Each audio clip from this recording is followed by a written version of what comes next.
Bonjour et bienvenue sur Insubmersible.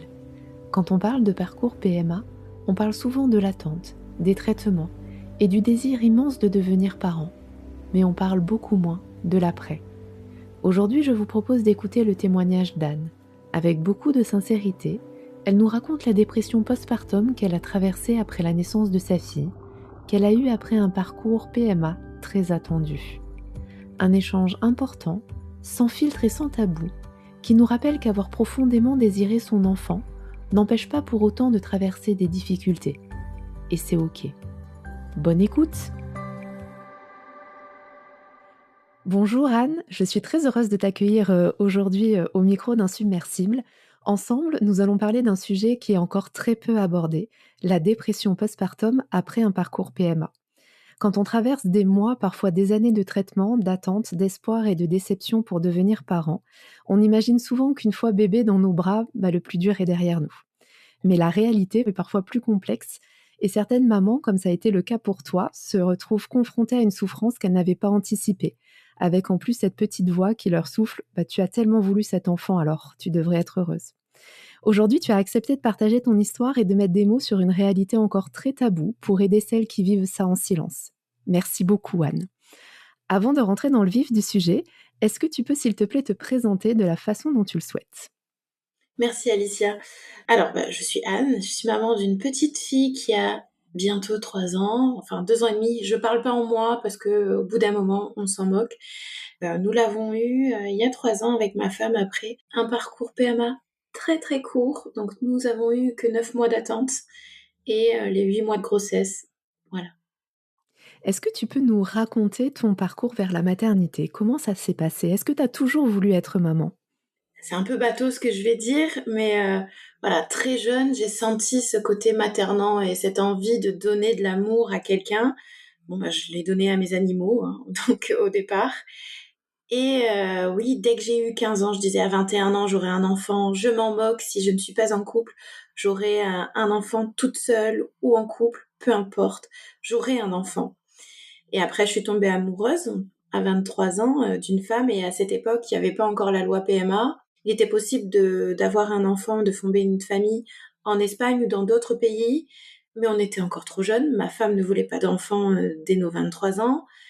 Et puis, on aimait bien notre famille, enfin notre vie à deux. On disait famille parce qu'on avait des chats, des chiens, donc on avait déjà notre famille. Et puis, il y a eu toujours ce désir d'enfant où je voyais des femmes tomber enceintes où ça me faisait mal. Rien que de voir des femmes enceintes me faisait mal à un certain âge. Je crois que j'ai commencé à avoir du mal à 28 ans, comme ça, à me dire oui, mais il y a l'horloge biologique qui tourne, il faut que tu te presses, il faut que tu fasses quelque chose pour avoir un enfant. Et puis on voulait vraiment pas, comment dire, financièrement se faire du mal en allant dans d'autres pays, même si à l'époque les tarifs étaient plus avantageux. Je pense qu'on a triplé là aujourd'hui dans les parcours en Espagne. Et puis ma femme ne voulait pas d'enfant. Donc comment je peux lui imposer quelque chose que moi je voulais? Certes, moi je voulais être maman, mais je peux pas lui imposer ça parce que je sais et je savais à l'époque que c'était la femme de ma vie et je pouvais pas lui dire OK, je te quitte, on va faire un enfant. Je lui ai dit quelquefois, mais j'ai repris le dessus. Et puis après, en 2021, quand la loi a été votée, je crois que le lendemain ou le surlendemain, j'étais chez ma gynéco. Elle n'y connaissait rien et je lui ai appris plus de choses à ce moment-là. Et donc en août 2021, j'ai fait les premières démarches. Personne n'était au courant parce que ça venait tout juste d'être voté. On a été ballotté de gynécologues, de spécialistes en spécialistes. Et après, le parcours a commencé tout simplement en janvier 2022. Et à ce moment-là, du coup, vous étiez raccords toutes les deux pour vous lancer dans ce projet-là ensemble. Tout à fait, parce que moi, à un moment, j'ai dit oh c'est bon, j'ai plus envie d'enfant, on est très bien comme ça toutes les deux, on n'en aura pas. Et un jour, c'est elle qui me dit oh, j'aimerais bien te voir enceinte. Et ben là, il manquait plus que ça pour que tout se réveille et que je me fonce. C'était ok, c'est bon, on y va vite avant qu'elle change d'avis. Et comment est-ce que tu imaginais du coup tes premiers mois avec bébé après tout ce parcours ? Est-ce que tu t'étais déjà projetée avant que bébé soit là ? Je m'étais pas projetée du côté bébé, mais du côté enfant. Donc bambin, 2 ans, 3 ans.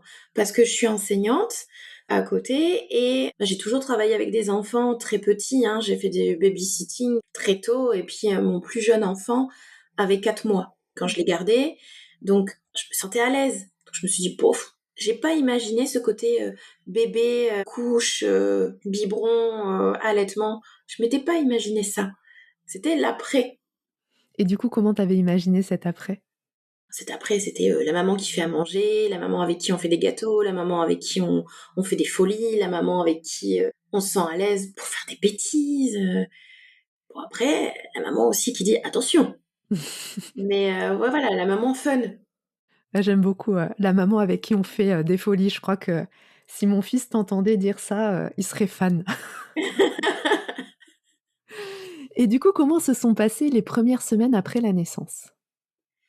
Ça a été très dur. Si je peux me permettre, je vais remonter un petit peu dans le temps. Donc, on a fait notre insémination en mars 2023, le 8 mars 2023, journée de la femme. Parfait comme date. La mère de ma compagne est morte la veille du jour où on devait lui annoncer la grossesse. Donc la grossesse s'est passée dans un côté où je ne peux pas être heureuse parce que tout le monde est malheureux. Donc j'ai très peu pris conscience de ma grossesse. Bon, j'étais malade tout le temps, hein. J'ai très peu pris conscience de ma grossesse. Il y a eu 2 moments où seulement où mon enfant a vraiment bougé dans mon ventre, à faire bouger mon ventre, c'était en hypnose. Et là, j'étais en connexion avec elle et c'est à partir de là qu'il y a eu quelque chose. Et puis après, l'accouchement s'est très bien passé, même si le décès restait présent. Parce que ma compagne s'est effondrée le jour de l'accouchement où elle a eu de la fièvre, elle se sentait mal, mais elle n'avait aucune maladie. Donc je pense que tout le stress est retombé. Et à ce moment-là, je me suis dit, il faut que j'enrobe ma femme et ma fille. Donc j'ai enrobé les deux. Et au fur et à mesure, avec ma fille, c'était très simple, hein. Bon, tu veux le sein, la couche. Je voyais quand même ma femme qui essayait de prendre ses marques. Et au fur et à mesure, j'ai compris que j'avais un bébé koala. C'est comme ça qu'on appelle les bébés koalas qui ne veulent qu'être avec la maman. Je pense qu'elle a ressenti toute la détresse qu'il y avait pendant la grossesse et qu'elle a voulu dire je suis là, je suis présente, prends soin de moi. Je prenais soin d'elle, beaucoup soin d'elle. Et puis il a commencé à avoir des petites injonctions. Ah, il faut que je fasse à manger. Mais ma fille aussi. Donc j'essayais de faire tout à la fois et au départ on se sent invincible. Et quand tu parles d'injonctions, du coup, c'est des injonctions que tu as entendues, en fait, de l'extérieur ou quelque chose, en fait, qui était, dans ta tête parce que, tu les avais entendues dans le passé ou elles venaient d'où ces injonctions? Il y en a eu plusieurs. Il y a eu le fait que je trouvais ça génial de scroller sur Insta pendant que ma fille dormait pour avoir un moment à moi. C'était la pire des choses. Les injonctions ont commencé à venir là, mais il y en a eu d'autres, bah, par la famille. Oh, mais tu devrais sortir un peu avec la petite. On est en décembre, tu devrais sortir, tu devrais faire ci. Et oh, lâche-la.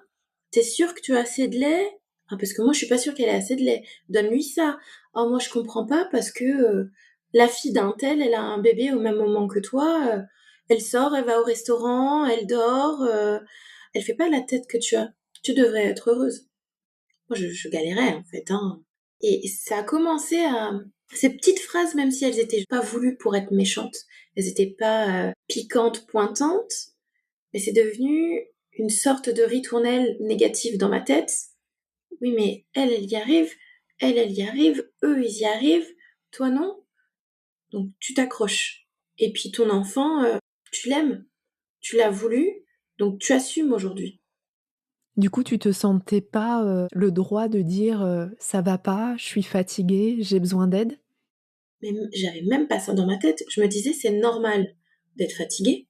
C'est normal d'avoir les pensées parasites ou les cris du bébé qui sont en permanence dans la tête. C'est normal. J'en ai parlé à ma sage-femme. Elle me dit, oh, mais vous inquiétez pas, ça va passer, c'est normal. Peut-être que ma personnalité toujours souriante, pimpante, brillante, enfin, je ne me vante pas en disant ça, mais je sais que je procure ça, je donne ça comme image, ou quand ça va bien, et puis de toute façon, j'ai toujours un sourire. Donc quand j'ai parlé de ça à ma sage-femme, peut-être que j'ai pas appuyé sur ma souffrance, les premières souffrances que je ressentais, la fatigue, je me suis pas fait confiance parce que tout le monde me disait que c'était normal aussi.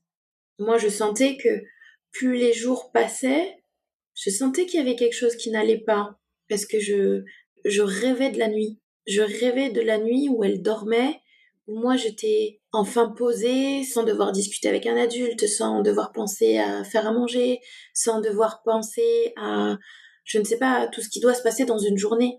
La nuit, c'était ça. Et quand j'ai compris que la nuit me faisait du bien, j'ai commencé à grincer des dents. Mmh. Est-ce que tu peux nous en dire un petit peu plus sur le type de souffrance que tu ressentais? Il y avait une souffrance sourde.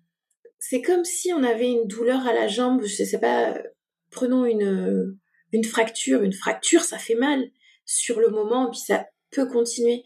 Et bien, moi, c'était comme une fracture, en fait. L'image que j'avais de la maternité, et peut-être du retour à la maison, de l'accueil du bébé, et avec ce que je vivais. Et donc, cette souffrance, c'était une souffrance psychologique sourde, qui parfois me faisait mal au cœur parce que je sentais que c'était lourd dans ma poitrine. Je n'arrivais plus à penser, en fait. Et ça, c'est difficile Mmh. parce que on n'arrive plus à penser positivement. On ressasse des choses et puis on se répète des choses qui sont assez méchantes. Voilà. On est une mauvaise mère, on devrait pas faire tout ça. On a fait un parcours PMA. Regarde-moi toutes ces femmes, tous ces couples qui veulent avoir un enfant et toi, tu as le rêve de tout le monde. Tu ne peux pas dire que tu vas mal, tu ne dois pas dire que tu vas mal. Et c'est pour ça que j'avais cette douleur-là. Un peu comme un poids, en fait, que tu portais, chaque jour avec toi. C'est ça. Et le poids du sourire que tu dois continuer à avoir. Oui, je suis fatiguée. Oui, je suis fatiguée, mais c'est un bonheur. En fait, les premières semaines, ça a été un bonheur, mais c'est l'après, enfin, à partir d'un mois, 2 mois, à partir des 6 semaines, je sais qu'on a tendance à retomber un petit peu. Et ouais, ça a été très difficile. Et à quel moment, en fait, tu as eu cette prise de conscience de: «C'est pas normal, en fait, que je ressente ça» et qu'est-ce qui s'est passé à ce moment-là?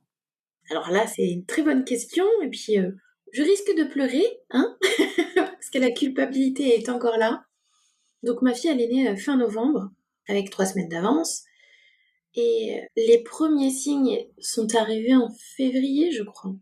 Mais le jour où je me suis dit, ça va pas, je crois que c'était en avril, je regardais ma fille comme ça, avec aucune joie. Un vide sidéral. Pourtant, elle était mignonne, là, elle était en train de barboter, de bouger, de babiller. Puis je la regardais, puis je me dis, mais je ressens pas grand-chose à part de la fatigue et un peu de colère. Et puis, ce jour-là, elle a commencé à pleurer, pleurer, pleurer, pleurer, et je n'arrivais pas à l'arrêter. Et je la tenais, je me suis dit, qu'est-ce qu'il faut que je fasse pour qu'elle se calme? Parce que là, en la tenant, ça ne la réconforte pas. Je ne suis pas réconfortée, elle sent ma colère, elle sent ma tristesse. Il faut le faire, quoi. Il faut que je fasse quelque chose. Et puis, j'ai senti toute cette colère et j'ai voulu secouer. On le sent quand notre corps, il a envie de, il réagit parce que c'est au-dessus de ses forces. Et là, je me suis dit, là, il y a un gros problème. Donc, je l'ai posé, puis j'ai appelé à l'aide. Quelqu'un qui m'avait écouté depuis le début. Voilà. Et est-ce que tu penses que, du coup, le parcours PMA a rendu plus compliqué le fait de demander de l'aide? Ah oui, oui, parce que tu dois accueillir cet enfant que tu as voulu et désiré pendant des années. Tu t'es battu. Il y a énormément de personnes qui se sont battues pour nous, pour qu'on puisse avoir des enfants en France sereinement. Et moi, toute ma réponse, c'était, je ne veux plus être maman, je ne peux plus, je ne supporte plus les pleurs de ma fille, je ne supporte plus rien et je souffre. Mais qu'est-ce que je dois faire là? Si j'en parle, on va me dire, vu qu'on me l'a dit, tu l'as voulu cet enfant, alors sois heureuse. Mmh. Et ça, c'est à double tranchant. Ouais, c'est terrible, ça ajoute encore plus de culpabilité à un moment donné où, en fait, on est déjà tellement mal. Donc, Mhm. je comprends très bien. Et du coup, tu parlais d'aide. Qui t'a aidé, du coup? Alors, moi, j'ai fait appel à la PMI.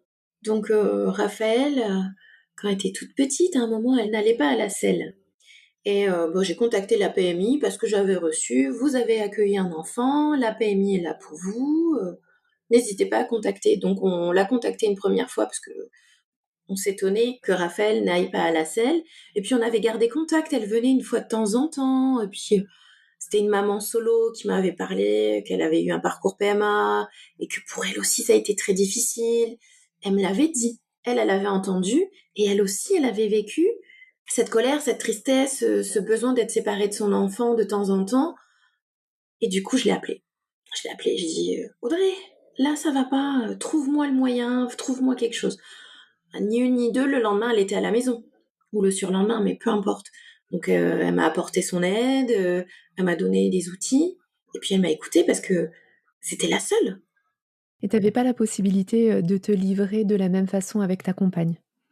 Je lui disais: «Écoute, là, ça va pas, c'est pas normal» et je pense qu'elle voulait faire bonne figure.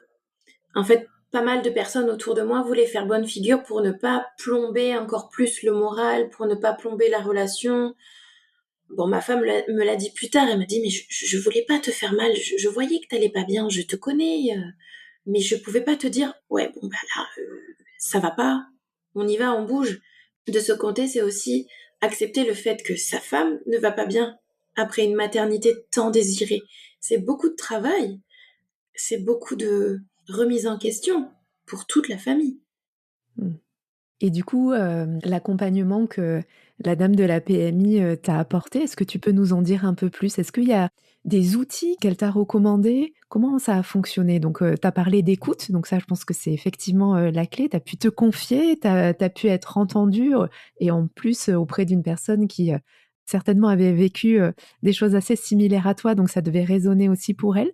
Est-ce qu'il y a d'autres choses qu'elle t'a apportées? Oui, elle a été, présente et puis, bon, bah, je le répète, mais, elle m'a proposé un accompagnement parental. Donc un accompagnement parental, c'est pour, bah, les parents qui ont du mal, que ce soit en relation avec les enfants, du côté, nutrition, diététique, apprentissage, de certaines choses. Je fais une parenthèse, on se dit toujours que la PMI est là pour enlever nos enfants. Non, pas du tout. Moi, j'y suis allée plusieurs fois. Il y avait cet accompagnement parental-là et dans les centres PMI, il y a toujours des activités. Une fois par semaine, il y a des rencontres, entre parents et enfants, il y a des activités sur la nourriture, il y a des chants, enfin, il y a pas mal de choses. Si on se rapproche pas de ces centres-là, on ne sait pas. Donc je reviens sur l'accompagnement parental, donc c'était une infirmière puéricultrice qui venait, une fois par semaine à la maison et puis on parlait de tout et de rien. C'était simple en fait, c'était, le moment où je pouvais dire: «Oh punaise, qu'est-ce qu'elle m'a gonflé hier soir, elle a pas réussi à dormir» et puis, l'infirmière dit: «Oh je comprends, il y en a plein qui dorment pas, oh là là, c'est embêtant». Pas de filtre en fait. On était là, en discussion, on pouvait discuter de tout et de rien, de ma relation avec ma femme, de mes chiens, de mon bébé. Le bébé qui était là, hein, elle était là, elle était avec nous et puis, c'était juste un relais, une écoute et puis, cette infirmière puéricultrice-là, elle expliquait qu'elle pouvait aller faire les courses avec nous, qu'elle pouvait faire des travaux dans la maison, monter un meuble pour la petite, faire des sorties. Moi, j'ai fait des sorties piscine et à la mer avec elle et ça m'a permis aussi de rencontrer d'autres parents et puis de relativiser sur ce que je vivais parce qu'on est beaucoup à vivre une dépression postpartum, mais on la cache et surtout en PMA, après une PMA. Et du coup, son accompagnement a duré combien de temps? 6 mois. Et au bout de 6 mois, tu te sentais, à nouveau mieux? Ou tu as eu besoin de poursuivre avec autre chose? J'avais besoin de poursuivre avec autre chose et de reprendre aussi, reprendre le fil de ma vie de femme qui a des projets, de femme qui rêve de faire des choses. C'est à partir de là que j'ai recommencé aussi à vivre. J'ai déposé Raphaël à la crèche, je ne travaillais pas, du coup j'avais, toute ma semaine pour moi toute seule et ça aussi c'est quelque chose de rassurant, apaisant. Mmh. Tu as pu retrouver ton propre rythme et te ressourcer. C'est ça. Bon, il fallait que je la dépose à la crèche, donc il n'y avait pas mon propre rythme en termes de réveil et de mais On je a bien faisais fait des des grasses siestes. mat, hein, c'est ça? Voilà, je faisais, non mais je faisais des siestes. Ça, je la déposais, je revenais à la maison, je faisais ma sieste. Ça a été, pendant 8 mois. J'ai fait ça pendant 8 mois, je pouvais le faire, donc j'en ai profité. Je trouve ça super chouette que tu mettes en avant, l'accompagnement que la PMI peut proposer, parce qu'en fait, on n'est pas souvent, au courant. Je trouve assez dommage, en fait, qu'ils ne mettent pas en avant toutes les facettes de l'accompagnement, des accompagnements qu'ils peuvent, faire. Et le problème que je vois, c'est qu'en fait, quand on devient maman, on tombe aussi dans cette, phase qui est complexe, phase de vulnérabilité et c'est pas le meilleur moment qu'on a pour aller trouver différentes ressources. Donc en fait, si elles sont pas connues, si elles viennent pas à nous, c'est assez difficile, en fait, de les identifier. Donc ça gagnerait à être, davantage connu, je pense. Donc merci de porter ce message-là. C'est important pour moi parce que en fait, ce sont elles qui m'ont soutenue dès le départ et qui ont reconnu ma douleur. Bah, c'est comme la dépression postpartum, il faut en parler, il faut aussi sortir du fait que la PMI, c'est négatif. Non, non, il y a du négatif, oui, mais il y a du positif. Donc il faut sortir de là aussi et c'est important d'en parler, je trouve. Mmh. Je suis complètement d'accord avec toi.